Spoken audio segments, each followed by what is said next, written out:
Selamat pagi, Bapak Ibu Saudara yang kekasih dalam Tuhan. Apa kabarnya? Puji Tuhan, kasih Tuhan terus menyertai kita sehingga hari ini kita bisa berada di rumah Tuhan. Tentang Passover sudah melewati, ya. Hidup kita sudah melewati. Lagu yang barusan kita nyanyikan itu sangat menyentuh sekali. Ya, kita sudah melewati masa-masa di mana hidup kita tersesat, di mana hidup kita tidak ada harapan, tapi Tuhan tolong. Ya. Waktu Tuhan tolong saya, kita harus ingat itu. Jangan pernah lupa, supaya kita bisa terus menghargai anugerah yang luar biasa. Onesimus, ya, saudara. Pernah saudara dengar nama Onesimus? Ya, hanya 1-2, ya, karena dia bukan orang terkenal, gitu ya. Kalau saya tanya Paulus, semua dengar ya, semua pernah tahu. Kalau saya tanya Petrus atau Andreas, itu sangat terkenal. Tetapi Onesimus, ya, kita jarang dengar itu. Baik, kita akan membaca Filemon 1 ayat 15-16, kita sama-sama berdiri.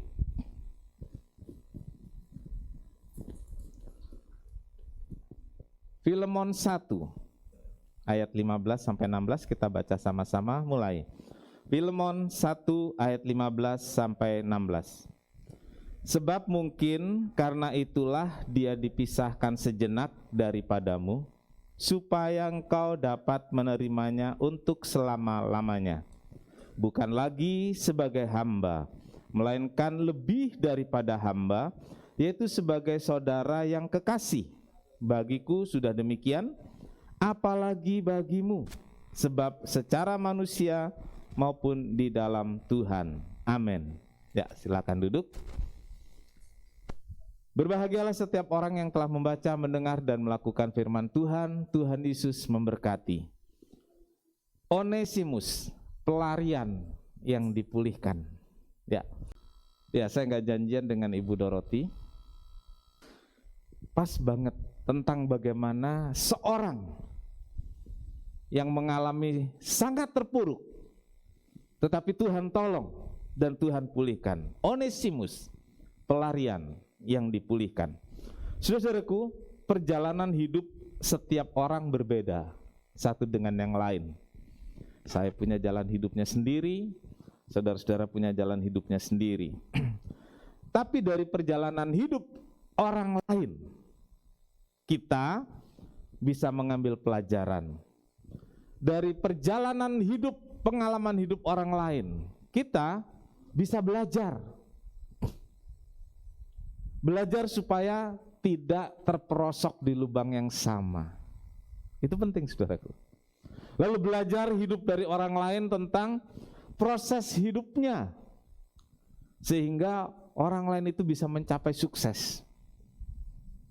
Ada yang kita bisa pelajari dari mereka yang sukses. Ada pengalaman juga yang bisa kita ambil dari orang-orang yang gagal, supaya jangan kita gagal. Dari orang sukses kita belajar, supaya kita pun bisa mencapai sukses itu. Saudara-saudara, namanya tertulis dalam Alkitab, bukan karena ia seorang terkenal atau seorang pejabat. Onesimus, nah ini saudaraku, hanya seorang budak. Siapa Onesimus, saudaraku? Hanya seorang budak. Hanya seorang budak. Kasta terendah dalam masyarakat waktu itu.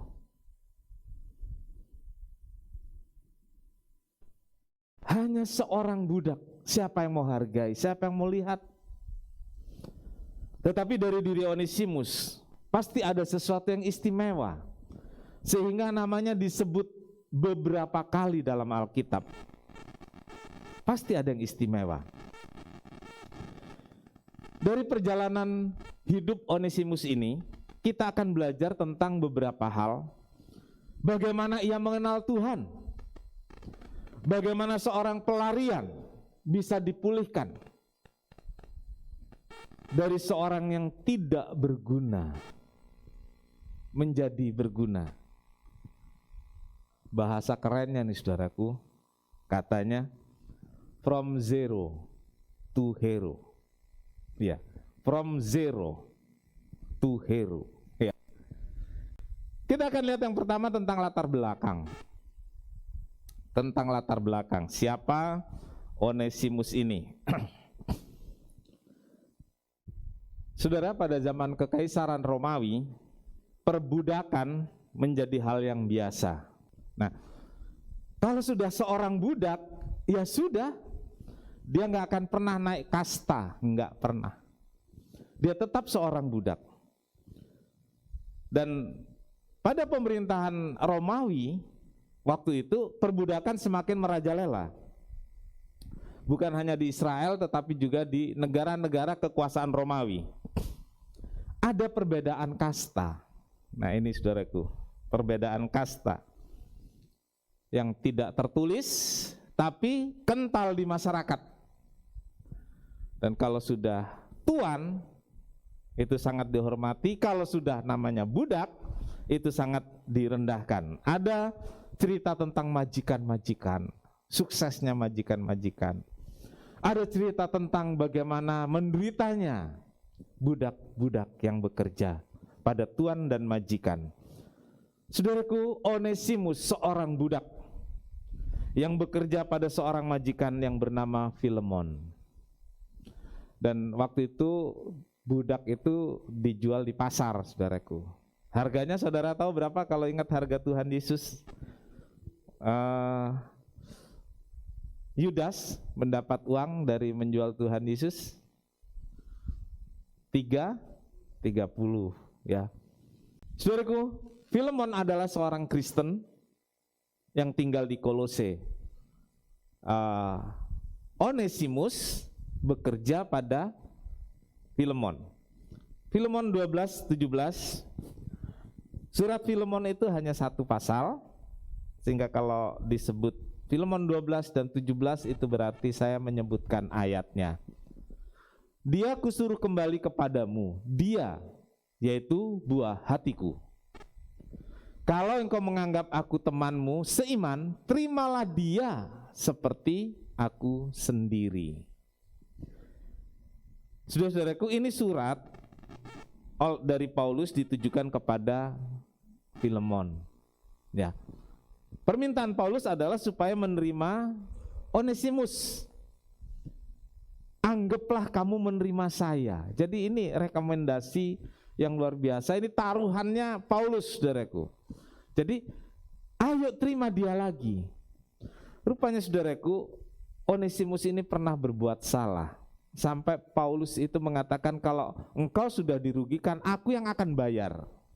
Jadi kemungkinan sekali Onesimus ini mencuri di rumah Filemon. Ya, dia mencuri. Onesimus yang adalah seorang budak ini dia mencuri di rumah majikannya. Kemudian ditangkap, dimasukkan ke dalam penjara. Seorang budak yang berbuat kesalahan pada masa itu dihukum mati. Itu sudah peraturan, saudaraku, dihukum mati. Tetapi Onesimus tidaklah demikian. Dia hanya dimasukkan ke dalam penjara. Mungkin kita berpikir, apakah karena Filemon seorang percaya? Saya nggak tahu. Tidak ada penjelasan tentang itu.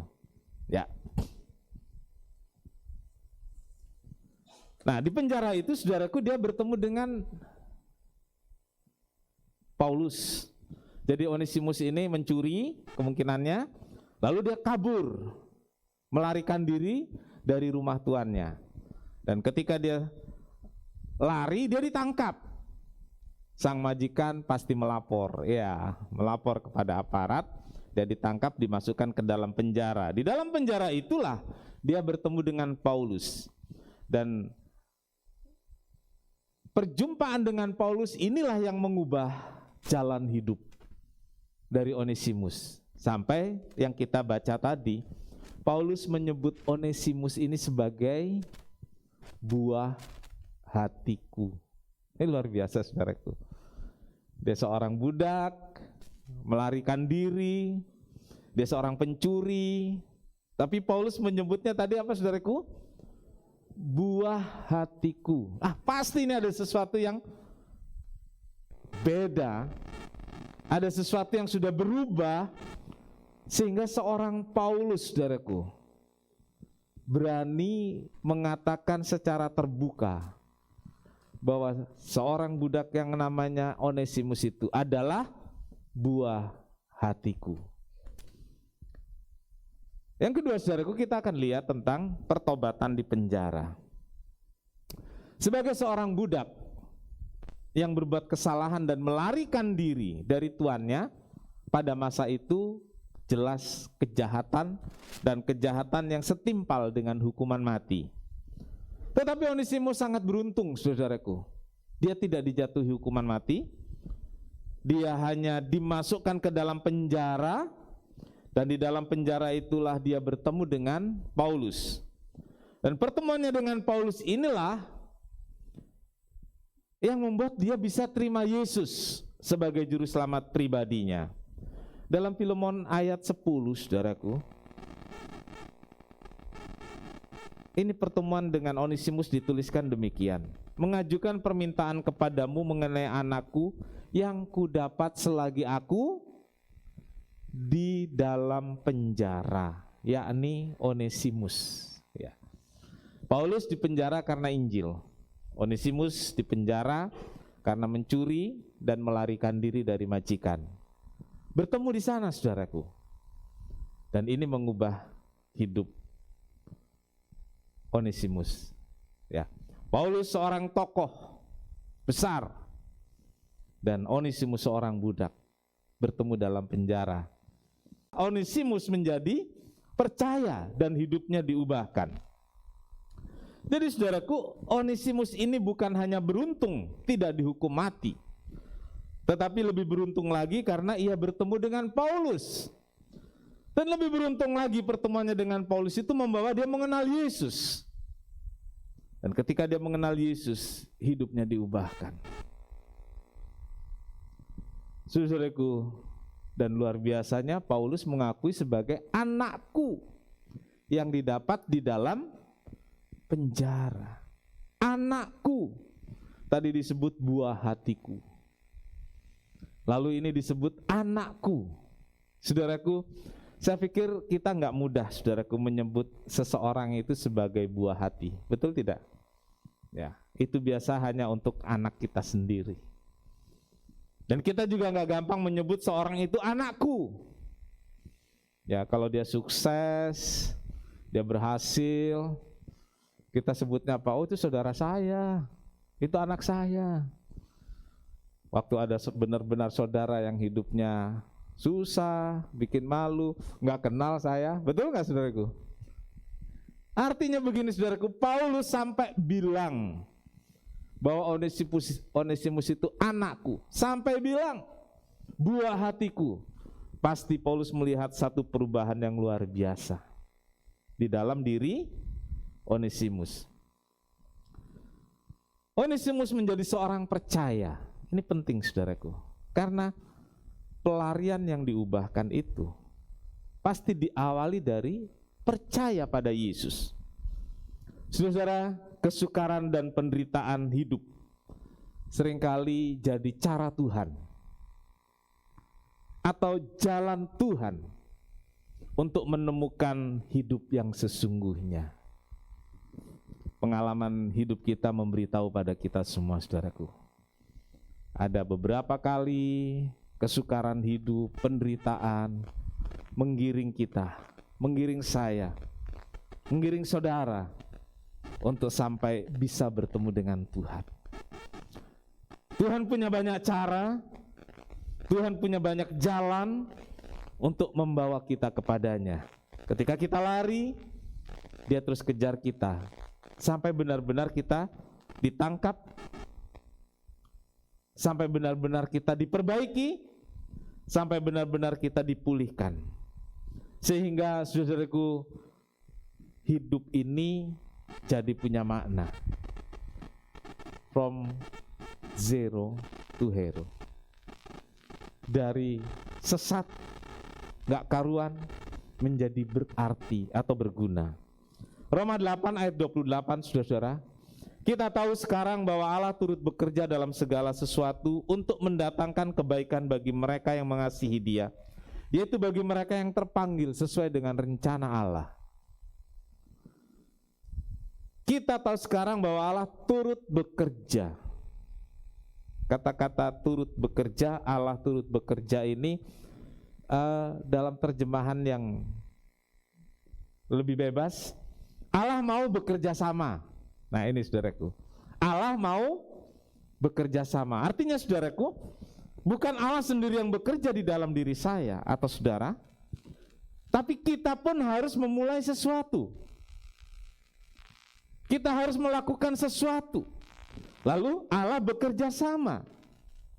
Allah bekerja sama untuk mendatangkan yang tadinya tidak baik menjadi baik, yang tadinya buruk menjadi baik, yang tadinya sangat buruk menjadi baik. Harus ada dari diri kita. Apakah itu namanya kemauan, membuka hati, tapi harus ada dalam diri kita. Allah mau bekerja sama. Jadi Allah tidak bertindak sendiri mengubahkan hidup saudara dan saya, tapi kita harus membuka diri dan Allah mau bekerja sama. Bahkan saudaraku, dari hal yang paling buruk dalam hidup kita, Tuhan bisa bekerja untuk mendatangkan kebaikan. Amin. Dari yang paling buruk dalam hidup saya dan saudara, Allah bisa bekerja sama dengan kita untuk mendatangkan kebaikan. Saudaraku, tetap menjadi hamba. Ini saudaraku tentang Onesimus. Di dalam penjara, Onesimus menjadi rekan dan membantu Paulus dalam berbagai keperluan.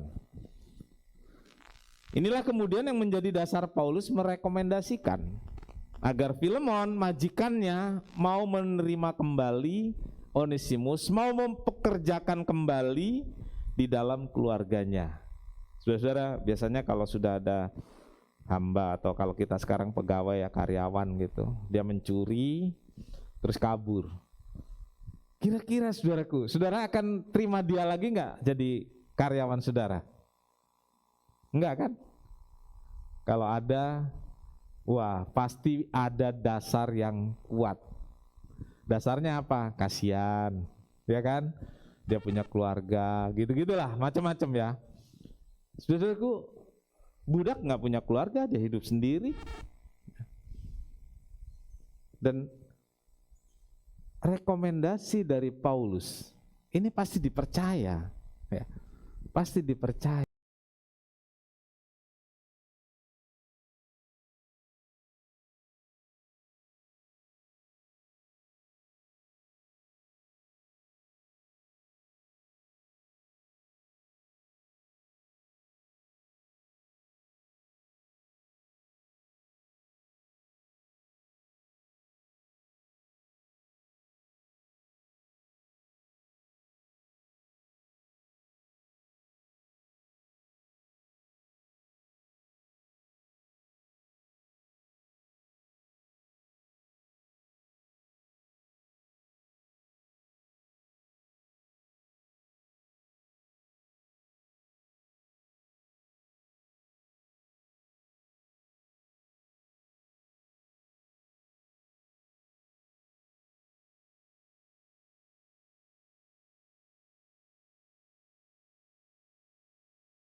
saya.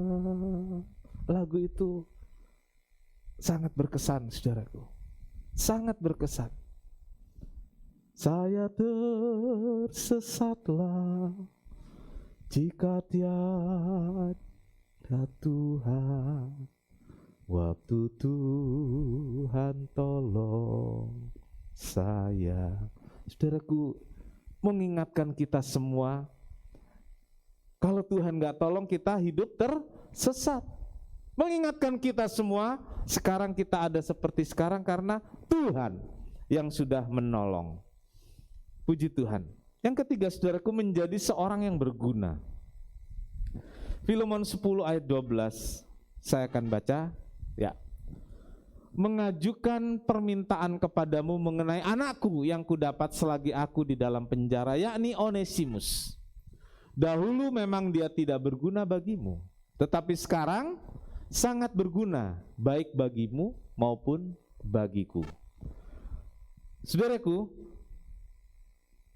ya, ayat 12, dia kusuruh kembali kepadamu, dia yaitu buah hatiku. Arti kata Onesimus, jadi Onesimus gitu ya, artinya berguna. Jadi dalam pemberian nama masing-masing kita juga mencari artinya ya. Kenapa saudara nggak ada yang kasih nama anak Lazarus? Kenapa saudaraku? Alkitab mencatat Lazarus itu orang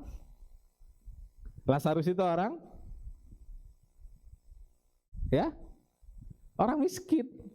Gitu ya. Nggak ada. Atau saudara kenapa nggak ada yang kasih nama anak Yudas? Kenapa?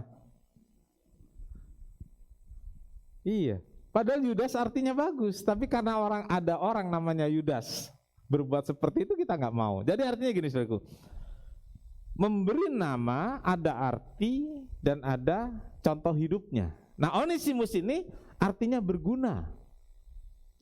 Berguna.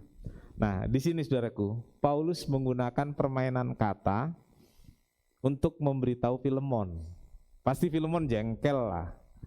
Ya udah nyuri, lari, nggak ngaku. Ya. Tapi Paulus menggunakan permainan kata untuk menyampaikan kepada Filemon supaya Filemon terbuka hatinya.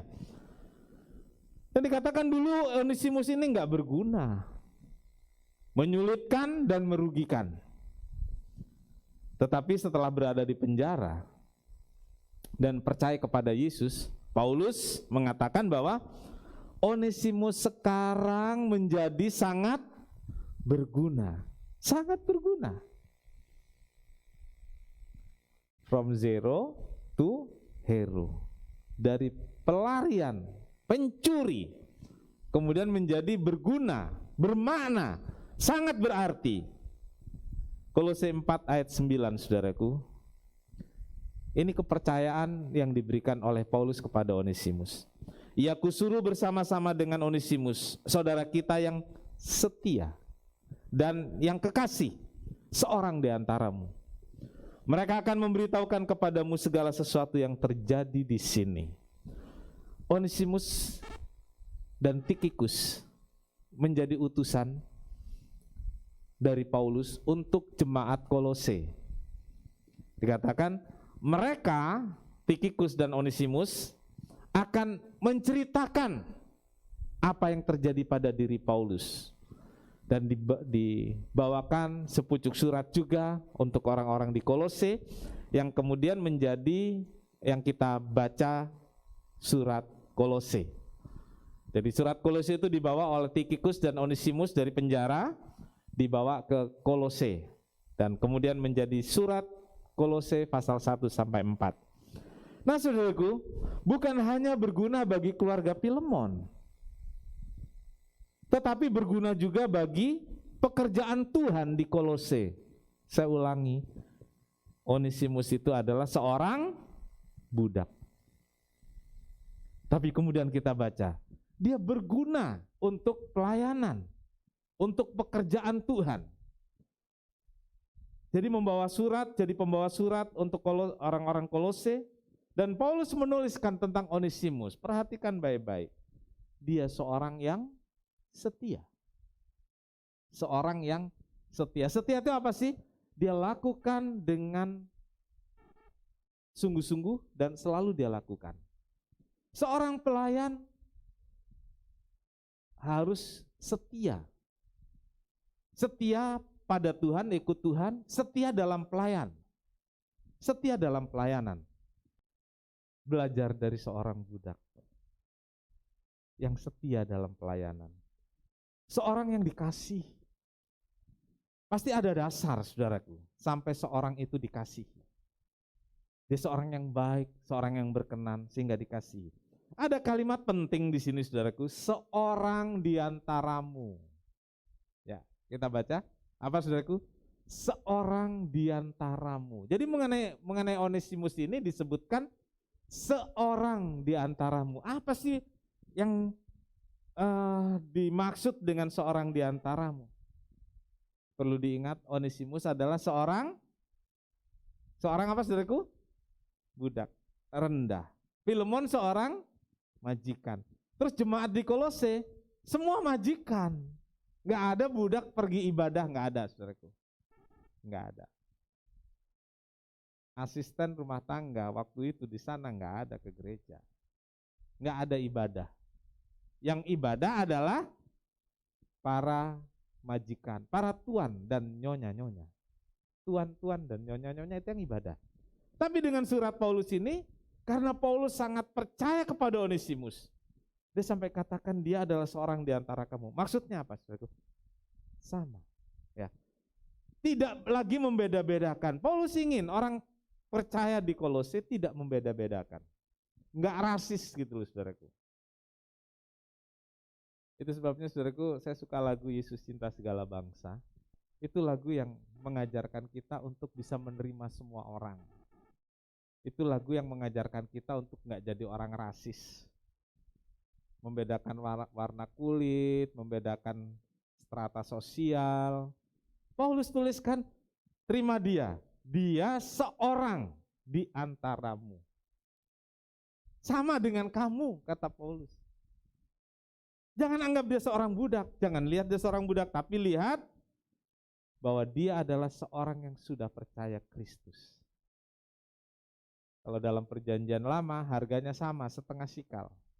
Mau kaya, miskin, putih, kuning, merah, harganya setengah sikal di hadapan Tuhan, nggak ada beda.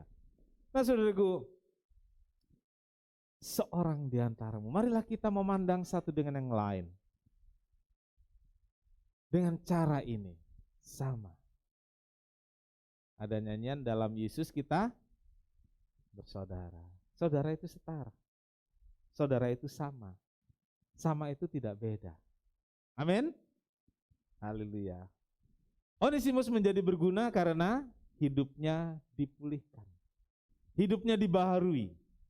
Menjadi orang yang baru. Ini Onesimus. Bukan sekedar percaya dan jadi Kristen. Ingat ini saudaraku. Bukan sekedar percaya dan jadi Kristen. Itu kita seharusnya seperti itu saudaraku. Kita ini jangan sekedar percaya dan jadi Kristen. Tetapi lebih jauh dari itu. Onesimus mengalami pemulihan dalam hidupnya. Hal ini bisa dilihat dari perubahan. Perubahan yang nyata dalam hidup. Dan inilah yang membuat Paulus bisa merekomendasikan kepada Filemon. 2 Korintus 5 ayat 17. Jadi siapa yang ada dalam Kristus ia adalah ciptaan baru. Yang lama sudah berlalu, sesungguhnya yang baru sudah datang. Jadi orang baru. Menjadi orang baru. Ya, ciptaan yang baru. Dan itulah saya dan saudara. Bukan sekedar percaya, tapi memiliki hidup yang sudah diubahkan, hidup yang baru. Dan ini menjadi bagian penting dalam perubahan karakter. Orang yang baru, kalau kita bicara Onesimus tadinya mencuri, lari dari majikan, lalu diubahkan. Ini bicara tentang apa saudaraku? Karakter. Ya, setelah percaya hidupnya dipulihkan, karakter Kristus itu harus nyata. Dalam hidup saya, dalam hidup kita semua, harus nyata karakter Kristus, sifat Kristus. Nyata. Jangan setelah kita jadi percaya dan jadi orang Kristen, nggak ada bedanya dengan waktu kita belum percaya. Yang tadinya masih sering berkata-kata kasar, kotor, setelah percaya jadi Kristen tetap saja begitu, nggak ada bedanya. Nah, kita harus belajar berubah. Kata-kata kita harus jadi berkat, lemah lembut, dan seterusnya. Onesimus walaupun hanya seorang budak, tetapi karena hidupnya diubahkan, karakternya dipulihkan, diubahkan sehingga memiliki karakter Kristus, maka Paulus mempercayakan pelayanan itu kepada Onesimus, bahkan menyebutnya sebagai seorang yang setia. Saudara-saudara, Tuhan kiranya menolong kita untuk tetap ingat kasih-Nya yang membuat kita menghargai anugerah. Dan hanya oleh karena kemurahan Tuhan, kita bisa ada seperti sekarang ini. Dan itu harus kita syukuri senantiasa. Kita yang tadinya tidak berguna, sekarang menjadi berguna. Kita semua yang tadinya bukan orang-orang yang dikasihi Tuhan, sekarang dikasihi Tuhan. Kita orang yang terpuruk, sekarang orang yang dipulihkan. Kita bukan lagi orang-orang berdosa yang dikejar-kejar oleh dosa, tapi orang yang hidup dalam anugerah.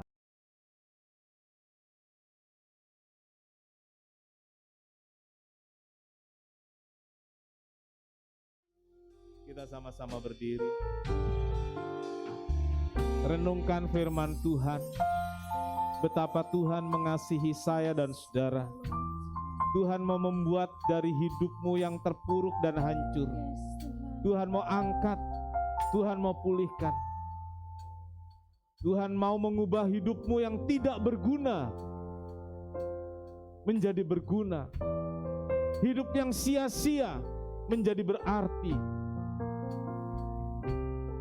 Serahkan dirimu pada Tuhan. Serahkan hidupmu pada Tuhan. Dia mau menerimamu apa adanya. Keadaan yang buruk,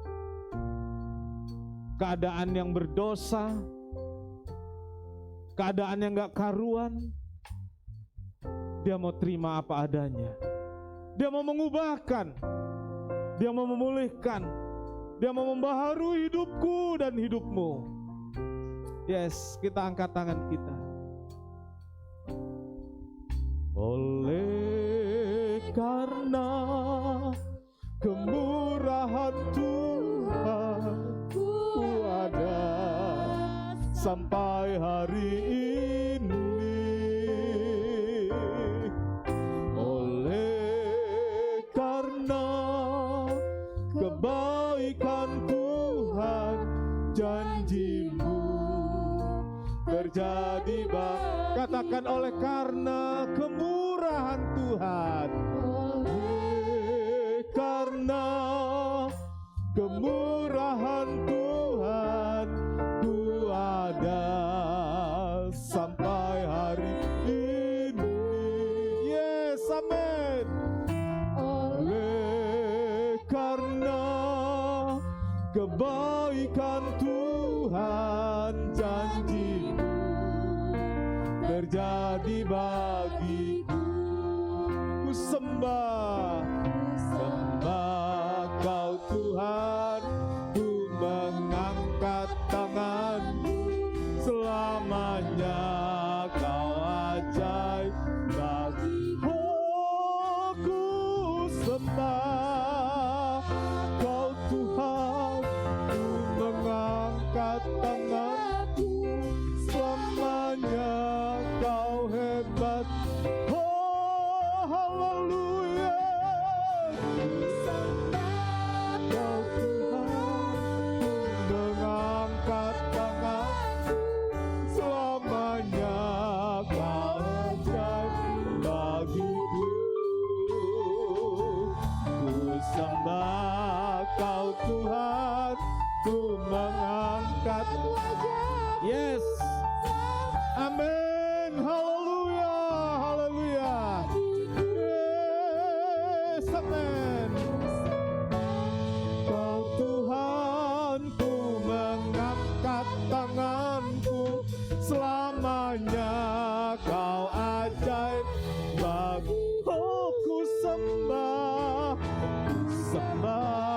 Kau Tuhan, ku mengangkat wajahku, selamanya Kau hebat bagiku, selamanya Kau ajaib, selamanya Kau ajaib, selamanya Kau hebat, selamanya Kau hebat bagiku. Haleluya.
Bapa di sorga, terima kasih banyak untuk hari yang indah ini. Mengawali hari dengan beribadah kepada Tuhan. Satu hal yang indah dan luar biasa. Terlebih Tuhan, kami diingatkan akan kemurahan-Mu, akan anugerah-Mu yang luar biasa, yang membuat hidup kami ada seperti sekarang. Jika Tuhan tidak tolong, kami tersesat. Jika Tuhan tidak tolong, kami binasa. Jika Tuhan tidak tolong, hidup kami sia-sia. Tetapi oleh karena pertolongan Tuhan, oleh karena kemurahan Tuhan, hidup kami diberkati, hidup kami jadi berguna, hidup kami jadi memuliakan Tuhan. Kiranya Roh Kudus menolong kami, untuk membuat kami selalu menghargai anugerah, untuk membuat kami selalu mensyukuri kemurahan Tuhan yang begitu nyata dalam hidup kami. Terima kasih Tuhan Yesus, memberkati seluruh jemaat yang hadir, baik dalam ibadah di gereja ini maupun yang mengikuti secara online.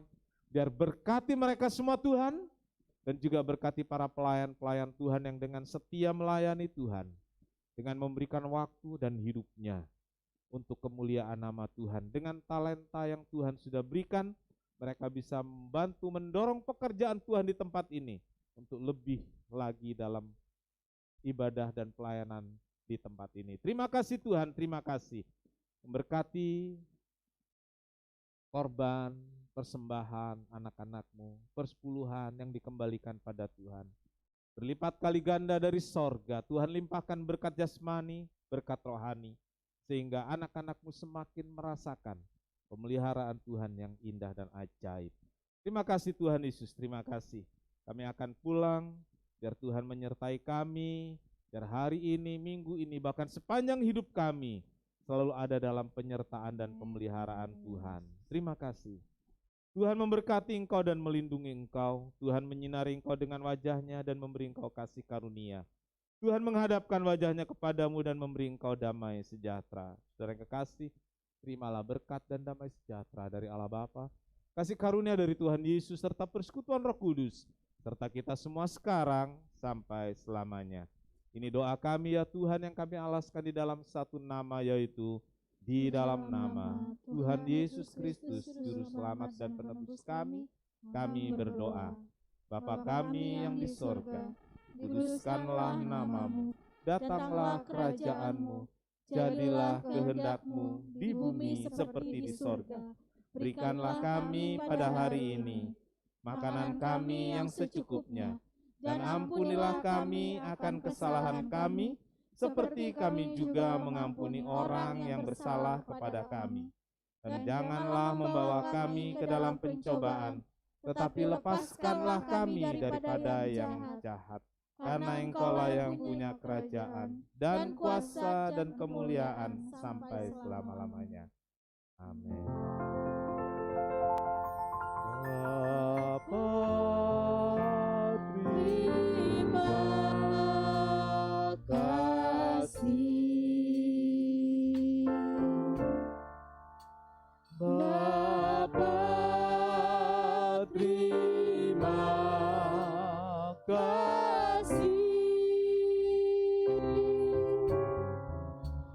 Bapa di dalam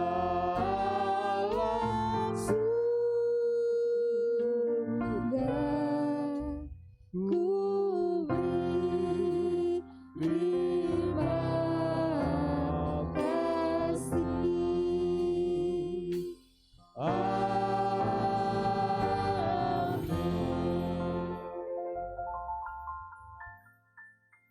Tuhan Yesus memberkati saudara semua.